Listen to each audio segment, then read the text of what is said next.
Hi, I'm Jessica Hallenbeck with Signature Real Estate, and we are going to talk today about the market update, what's hot in real estate in Las Vegas, and this is my friend Shelly Panzarella, and we're going to chat real estate.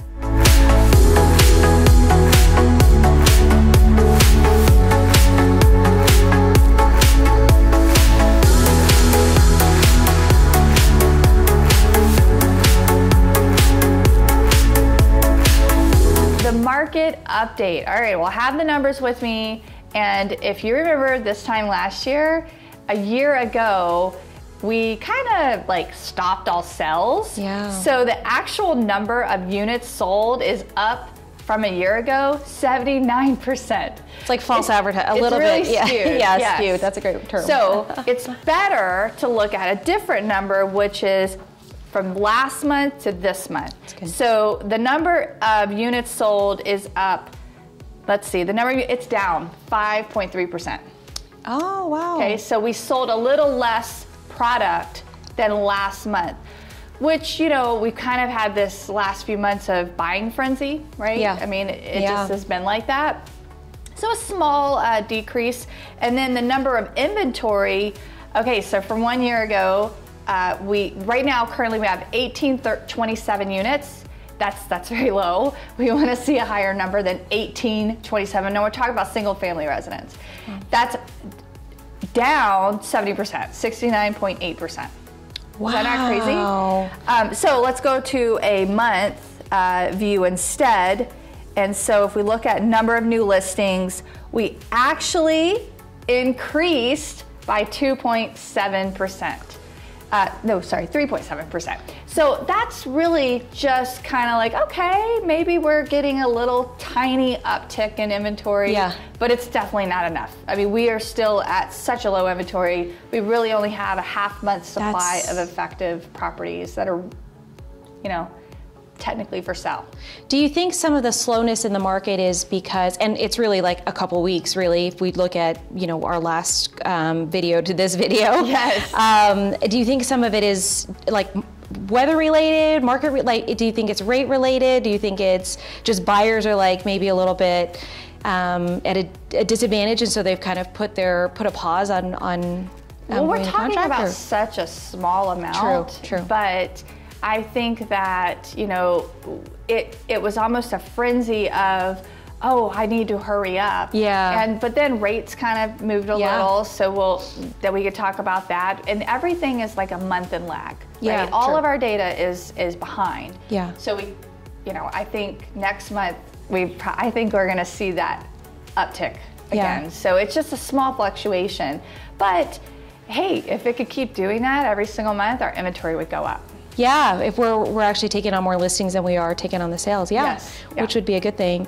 I actually feel like the last couple of weeks, it's funny, I was telling my team, like, I feel a little bit of a slowness from pre-approvals. I'm not sure what's really happening. And then literally May 1st happened, and it was just like the same thing that had been going on. So people just came back into the market. So it's kind of crazy. So didn't know if it was seasonal or what. I think sometimes buyers go through fatigue. Yeah. And you know, especially when it's been very challenging if you're in a very competitive price point, and maybe you took a break, you got back on it, I don't know, but it seems as if, you know, if you're patient, if you're a buyer and you're patient and you keep on working, you will find a house. I mean, I'm kind of averaging about a listing a week right now, and every time I have one, I'm seeing a little bit different, you know, differences.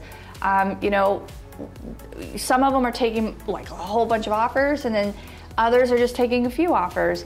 I just had one that went live this weekend, and we got 5 offers, but it didn't happen as fast, and it also was Mother's Day weekend, so that was a $300,000 price range. Okay, great.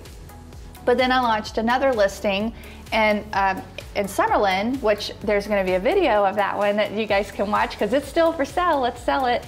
And we didn't take as much action over the weekend. I think it had something to do with the weekend being a holiday, especially, you know, like Sunday, normally you'd have showings. Well, activity was really low. So I think, and then the activity picked up during the week. So it just sometimes is one of those things where noticing the fluctuations? So I was actually talking to a couple of families, and they're like, oh, they're starting to go on vacation. They're planning vacation. So I'm wondering if some of that, I know school is about to end, you know, for Clark County, and so they were like, oh, we're actually gonna, it's beautiful outside, we're gonna go and go, some of them went to California, some went to the lake, and so maybe some of that, because everybody's been a little cooped up and people are starting to return and feel comfortable to go back out and hang out and, you know, enjoy the beautiful weather. Yes.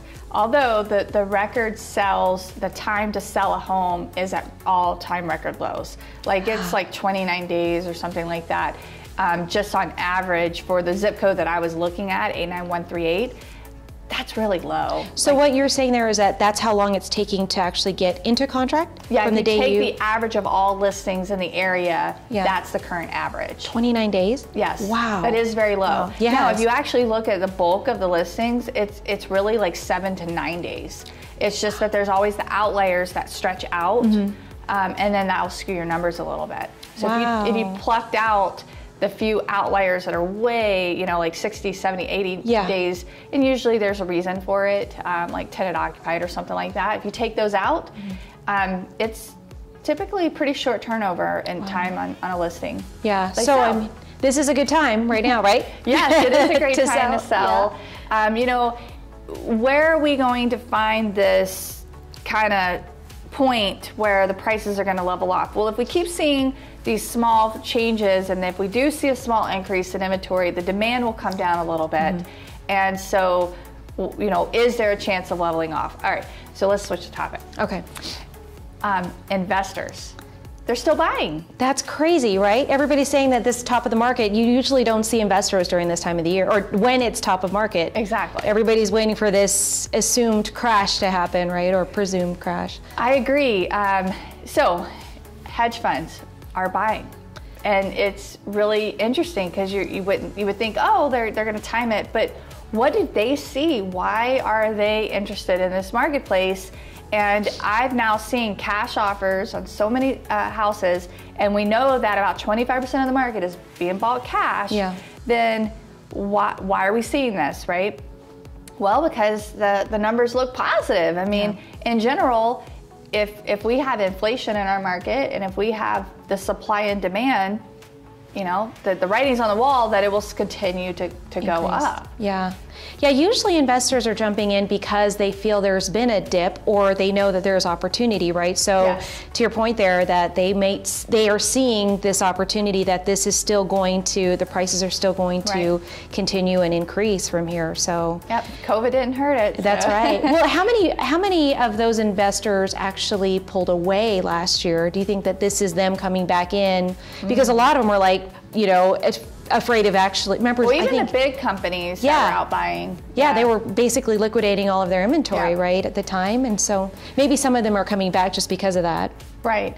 I do think that we saw, you know, some of that happen, and then they quit buying. That's really what happened. Because they don't keep a ton of inventory, and most of that inventory went away pretty quickly, but they slowed down buying, and now they're totally back. But I think now it's pretty clear that, you know, the housing market's steady.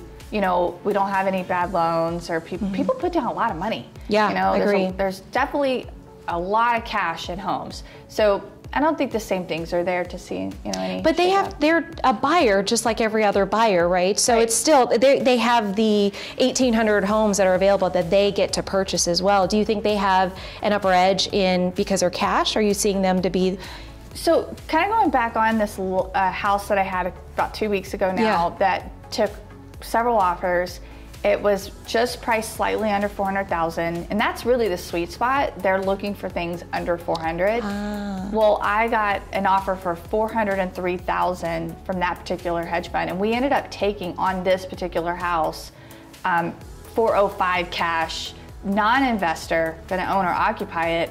But they had cash. Yeah, that's what so it was cash. It was the best offer. But it really was the highest offer in the grand scheme of everything. From a net. And it wasn't the hedge fund that was coming in. They actually took the highest sales. But at first, the hedge fund was the first offer, and it was the highest offer. Oh, okay. And it actually kind of somewhat, you know, made it to where other offers maybe didn't come in. or would have, but I think that's something else to talk about really quick. I was noticing more offers initially, and now people, if they know it's not the right house, they're just not trying. There's a little bit of that. Yeah. Like it's either you give an offer above list if it's in that first few days, or don't, move on to the next. Which I think is good, because I think there's so many buyers that were so desperate that they were just like, you know, I'll take any house that I can get. You know, now they're actually understanding that the home will come, the right home will come for them. Yes. And that they are making the right moves and kind of being strategic around it, other than just being like, I'll just take whatever house I can get. So that's good. Yeah, I mean, I would say, you know, if you're going to pay a few $1,000s more, make sure it's the house you really want. Absolutely. You know? Yeah, I just think when you have such limited inventory, you're kind of like, what options do I really have? Right. You know, and so they're just going for the first home that would get an accepted offer. Because I mean, I've had a lot of buyers that were in that situation. Like I've gone through a couple of offers and they're not accepting me, and you know, now they're kind of like, this is not the right house, we'll just wait for the next one. Right. So tell me about rates. Where are they at so today? it's actually been, they've come back down. So when we first started the year, they really shot up, but they've come back down. We're in the low 3s, which is great.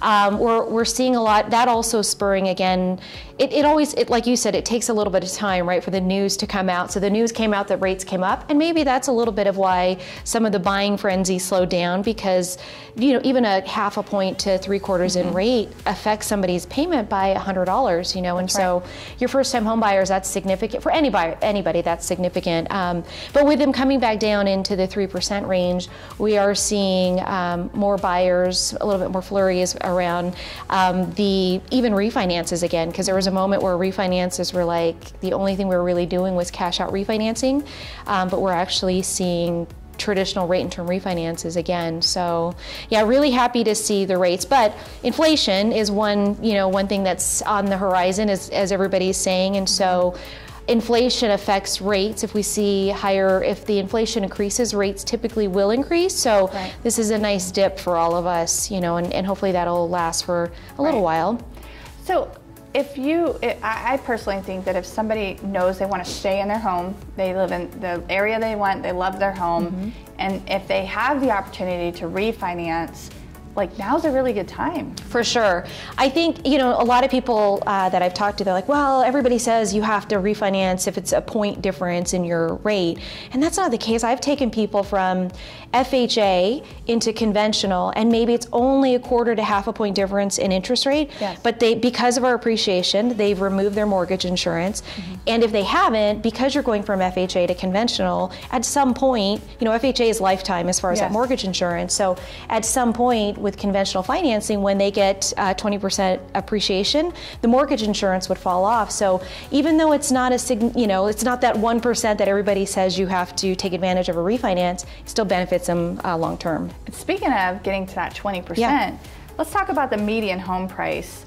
The median home price is $375,000. Wow. That is up 21% from a year ago. Wow. I think just the beginning of the year we're at 345, right? I think when we're listening, I think we went through the stats at the beginning of the year as well. We've had, appraisals have been one thing that we've all, we've had some appraisal waivers, but now we're actually seeing some of those appraisal waivers go away just because the prices are moving at such a rapid pace that we're not seeing, that appraisal waivers are coming because of an automated approval. Right. And because we're moving so fast in price or increasing, it's hard for those appraisal waivers, but our appraisers are actually keeping up. We haven't seen a ton of short appraisals. I agree. They're actually seeing the market and understanding, based off the shortage or lower inventory, they're actually meeting those same value prices, which is great, right? Because you're not seeing a ton of short value or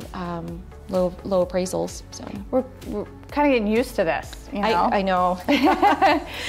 Well, the main thing today we wanted to talk about was the update of the real estate market, which we talked about the numbers a little bit. I personally see more of the same for a little while. How do you feel about that?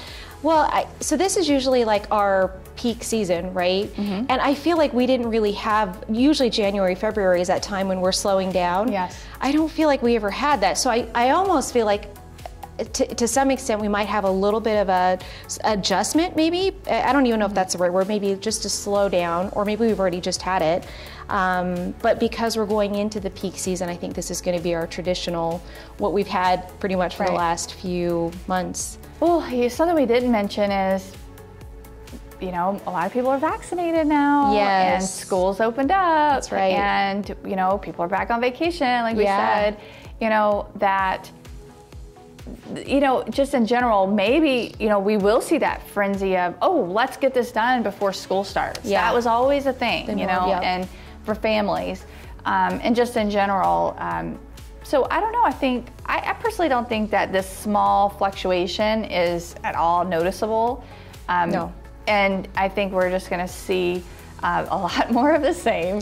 Yeah, you know, I spoke with a developer or builder here in town, and, you know, their goal is really to increase the production of new construction, which I think helps the overall. Absolutely. And so I think if all builders are at that same level where I think he had mentioned, like, last year it was about 12,000 in new construction, and now they're going to go into about 16 to 18,000 in new construction is the plan for all builders in Las Vegas. That's going to help to also bring a little bit more inventory into the valley. So that will help. You know, I don't think we're going to see this foreclosure frenzy at all. Yeah. So many people can just refinance now. You know, or do a modification and different things that are coming in for relief. So, you know, that thing isn't going to happen. So builders building, you know, just people now being comfortable with selling and moving too. Yeah. You know, there's still a group of people who are, you know, still taking precautions, and now, like, just in general getting. So I think just in general, we're going to see a little bit more movement. Yeah. As we settle out of this. But I was going to talk about builders for just a second. Yeah. Did you know there's a shortage on paint? No. Yes. Yes. Where do you get paint? Well, the raw material comes from China, and that material's not coming over here as fast as it would, and so the builders are struggling to get the paint to paint the houses. So I'd heard lumber was one of, not that they were having a hard time, but that there's such a high tariff and cost for lumber now. Yeah. But I hadn't heard about paint. Right. Wow. So that's exterior or interior, all just paint in general? Raw material to make paint. Wow. Yes. So there's paint shortage. Wow. You heard it first here. Yeah, and you know, we know there's gasoline shortages happening and stuff. So, like, it's really interesting that we have these fluctuations of, you know, goods, you know, it's not perfectly stable. Yeah, which that's going to create a little bit of delay then in getting those new construction homes or the builders' homes done, right? Just another sign that things are going to stay a little bit the same. That's true. Very true. Very true. All right. So thank you for spending this time with us today, and we always appreciate it. And if you could, subscribe to the YouTube channels. All right. Have a good day. Bye.